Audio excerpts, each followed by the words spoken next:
ও মাই god, কি মর্মান্তিক একটা ঘটনা! মানে এরকম সিন দেখবো, বাট এরকম কথা শুনবো সেটা আমরা কখনো আশা করিনি। বাট মুভিতে এটা যেহেতু মুভি, মানে ক্যারেক্টারের স্বার্থে করতে হয়েছে। তো আমাদের শবনম বুবলির বড় বোন নাজমিন মিমি, উনি তো দেশের বাইরে থাকে, ওনারা দুই বোন দেশের বাইরে থাকে। যখন এই সিনটা দেখেছিলেন যে বুবলির মরা দেহ, মরা লাশ পড়ে আছেন, ওনারা দুই বোনে হাউমাউ করে কাঁদতে লাগলো যে এইটাও কি দেখতে হবে আমাদের বোনের। বাট শাকিব খানও কিন্তু সেম কাজটি করেছে, হাউমাউ করে কাঁদতে শুরু করেছেন এবং ফোন করে বুবলিকে বলল যে এই সিনটা আমার দেখতে হবে। বাট এটা আমি কখনো আশা করিনি।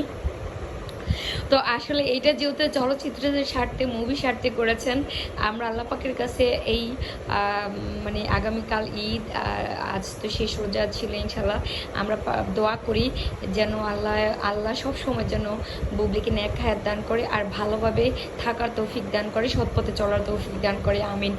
তবে হ্যাঁ, আল্লাহ তাকে নেক হায়াত দান করুক, এটাই সত্যি কথা। কারণ হচ্ছে আমরা কখনোই বাস্তবে কারো মৃত্যু সহ্য করতে পারবো না, সে হোক না শত্রু, হোক না বান্ধব, হোক না কাছের মানুষ।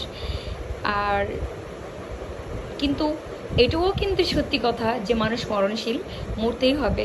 তবে হ্যাঁ, একটা হচ্ছে আপনার মরে যাওয়ার জন্য মরা, আর আরেকটা হচ্ছে আপনার মরে গেলে এই পৃথিবীতে না ফেরা। তো সেটা যেন না হয়, মরে যাওয়ার জন্য মরা, যেটা যেটা হচ্ছে মুভির স্বার্থে, সেটা হলে আমরা দর্শক মানে সবসময় মুভি দেখতে আকর্ষিত প্রকাশ করব। কারণ হচ্ছে আমরা সবসময় দর্শকরা চাচ্ছি যে একটা মুভিতে কষ্ট থাকবে, একটা মুভি দেখব কান্না কেন করব না। কারণ আমরা একটু, যেমন আমরা বাঙালি ইমোশন প্রকৃতির মানুষ, আমাদের মধ্যে ইমোশনটা বেশি কাজ করে। আমরা সবসময় মানে অল্প থেকে আমাদের চোখ দিয়ে পানি চলে আসে, আমরা আসলে কষ্ট জিনিসটা সহ্য করতে পারি না। হ্যাঁ, বাঙালি আরও অনেক আছে যারা অনেক হার্ড, তারা হচ্ছে মানুষকে মানুষকে কষ্ট দিয়ে তারা অনেক হ্যাপি হয়। কারণ এটা আমারও অনেক চোখের দেখা আছে, অনেক আছে, অনেকে চেষ্টা করে যে তার জীবন থেকে একটা আবর্জনা এটা এসে সরে যাকে, আবর্জনা থাকাটা না থাকে ভালো। বউটা আসলে কারো জীবনে কেউ এটা আসলে ম্যাটার করে না, এটা দেখতে চায় না, অনেকে দেখতে চায় না। মনে করে যে হ্যাঁ, বউ থাকুক বা গার্লফ্রেন্ড হোক বা যেই হোক না কেন, আমি আমার ফ্রিডম একটা লাইফ চাচ্ছি, যেটাতে হচ্ছে সে আমাকে দেবে না। বা হচ্ছে কেউ এমন এমন ছেলে আছে যে হচ্ছে তার বউটা কি মানে স্টাবলিশ করে দিয়েছে, কিন্তু সে তার ফ্যামিলির গুণগানে গাচ্ছে। মানে হচ্ছে ঈদ হবে বা কোনো অকেশন হবে, সে তার বউ বাচ্চা বা তার ভালোবাসার মানুষকে নিয়ে কখনো হ্যাপি থাকবে না, হ্যাপি থাকা ট্রাই করবে সবসময় তার মা বাবাকে নিয়ে। কিন্তু এই ধরনের কানকাটা ছেলেদের হাজব্যান্ড হয়ে না থাকাচ্ছে আসলে সেটা মরে যাওয়া উত্তম। সেটা হচ্ছে আসলে যে না ফেরার দেশ থেকে যেন কখনো না ফিরে আসে। আর ওই যে মরার জন্য যেটা মরা, সেটা হচ্ছে মুভিতে যেন হয়, সেটা যেন আমরা বুবলিকে বারবার দেখতে পাই। যেন এই ধরনের শুধু বুবলি না, বারবার যেন আমরা প্রত্যেকটা যারা যারা নায়িকা হবে, যারা যারা ভালো অ্যাক্টিং করবে, আমরা সবাইকে দেখতে চাই যেন সবাই খুব কষ্ট, ভালোবাসা, প্রেম মানে সব মিলিয়ে যেন মুভি করে। তো আসলে জীবনে মানুষের অনেকের না বলা অনেক কথা থাকে, অনেকের না বলা অনেক কিছু মনের মধ্যে জমা থাকে, যেটা আপনি আপনি বলতে চাইলেও বলতে পারবেন না। কারণ আপনি বলতে চাইলেও বলতে পারবেন না এই কারণে, কারণ ফল্ট আপনার, আপনি বলতে পারবেন না। কারণ এইখানে যদি ফল্ট যদি আপনার বা আপনার ও আদারওয়াইজ আশেপাশের কারো হতো, তাহলে সেই ক্ষেত্রে হচ্ছে আপনি অনেক কিছু বলতে পারতেন। কিন্তু যেহেতু ফল্ট আপনি করেছেন, সেজন্য আপনি বলতে পারবেন না। এর জন্য হচ্ছে আমাদের অনেকের না বলা অনেক কথাই থেকে যায়। তবে হ্যাঁ, জীবনে চলতে গেলে আপনি বারবার হোঁচট খেয়ে পড়তে হবে। আপনি যতবার হোঁচট খেয়ে পড়বেন ততবার আপনি শক্ত হয়ে হাঁটা ট্রাই করবেন। আর যারা হচ্ছে একবার দুবার হোঁচট খেয়েছেন, তারা হচ্ছে আমার মতে আর কখনো হোঁচট খাওয়া ট্রাই করবেন না। জীবনের সবচেয়ে একটা জিনিসকে হেট করবেন, ওই যে বুবলির মায়াদালা মায়া। এ মায়া থেকে যত দূরে থাকতে পারবেন তাহলে জীবনে হচ্ছে আপনি ভালো শাইন করতে পারবেন। আর জীবনে যদি মায়ার প্রতি আপনি বেশি আকৃষ্ট হয়ে যান তাহলে হচ্ছে আর আপনি সেখান থেকে ব্যাক করতে পারবেন না।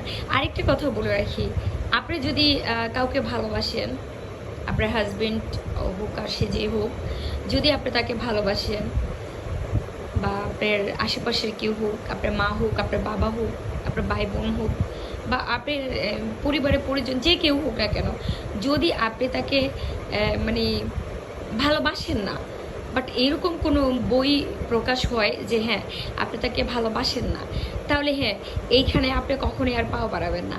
আর যদি আপনি তাকে ভালোবাসেন না, এটা এক ধাপ দু ধাপ করে আপনি পাও বাড়িয়ে দিচ্ছেন, তো এক সময় সেই সাপ হয়ে আপনাকে ধ্বংস করবে, আপনাকে সেই সাপ হয়ে কামড় দেবে, কিন্তু ওঝা হয়ে ঝাড়ার মতো সেই লোকগুলোকে আপনি খুঁজে পাবেন না। পৃথিবীতে অনেক মানুষ পাবেন স্বার্থের পাগল, কিন্তু নিঃস্বার্থ কাউকে পাবেন না। আর আপনারা যদি মনে করেন যে আপনি নিঃস্বার্থ, হ্যাঁ, কিন্তু এটা আপনার অপর প্রান্তে যারা আছে তারা বিশ্বাস করবেন না। আমি একদম এক বাক্যে বলতে চাই, পৃথিবীতে নিঃস্বার্থ ভালোবাসা যে বাসতে পারে সে হচ্ছে প্রকৃত মানুষ। আর আপনি বলেন না, মা বলেন, ভাই বলেন, বাবা বলেন, আপনি শুধু বলেন তারাই আপনার আপনজন, আমি বলবো তারাই আমার আপনজন, কিন্তু না, দিন শেষে তাদেরকে আমি দিতে পারলে ভালো, আপনি দিতে পারলে ভালো থাকবেন। কিন্তু যে মানুষটা মানে পিছন থেকে আপনাকে মানে এত দূর আপনাদেরকে নিয়ে আসছে, এত কষ্ট করেছে, নিজে না খেয়ে না দিয়ে, ভালো কাপড় চোপড় না পরে, ভালোভাবে না থেকে, সে মানুষটাকে আপনি শত্রু ভাববেন। যারা হচ্ছে কখনোই কোনো দিন কাজে আসে নাই তাদেরকে আপনি আপন ভাববেন। এই ধরনের আসলে মন মানসিকতা, এই ধরনের মানুষজনের কাছ থেকে দূরে থাকাই উত্তম। তো আচ্ছা, যাই হোক, আমরা বুবলির কথায় আসি। এই জন্য হচ্ছে আসলে মায়া বা হচ্ছে ফ্ল্যাশব্যাকে কখনো ফিরে যেতে হয় না। তো আগামীকাল নয়, আজকে ঈদ, সবাইকে অগ্রিম ঈদি শুভেচ্ছা। আমার ঈদ শুধু আমি, আমার আশেপাশে কেউ নেই। আমি আমি আসলে আমি মনে হয় দেওয়াল দেশ হয়ে গেছি, বুঝছেন? কারণ দেওয়ালের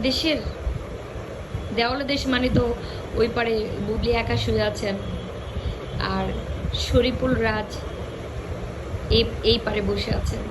আমি হয়তো বা দেওয়ালের দেশ হয়ে গেছি, কারণ এখন আমি মিতলাস।